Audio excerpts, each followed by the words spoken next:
പൂയ നക്ഷത്രക്കാർക്ക് 2025 ഐശ്വര്യകരമായ കാര്യങ്ങൾ വന്നു ചേരുവാൻ കേതുർദശാകാലം, സൂര്യദശാകാലം, ചൊവ്വാദശാകാലം നിങ്ങൾക്ക് വളരെ മോശപ്രദമായ കാലഘട്ടമാണ്.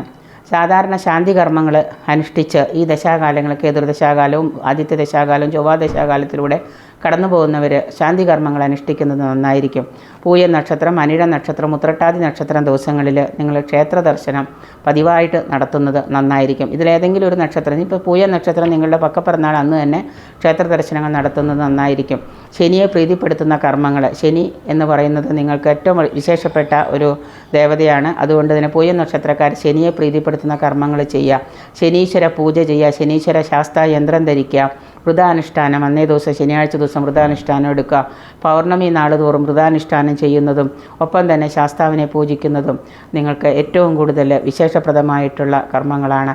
ഈ ഒരു വരുന്ന വർഷം നിങ്ങൾക്ക് കൂടുതൽ ഐശ്വര്യകരമായ നേട്ടങ്ങൾക്ക് നിങ്ങളുടെ ദേവത ബൃഹസ്പതിയാണ്. നിത്യജപം, ബൃഹസ്പതിയുടെ മന്ത്രം നിത്യവും ജപിക്കുന്നതും കൂടുതൽ ശ്രേയസ്കരമാണ്.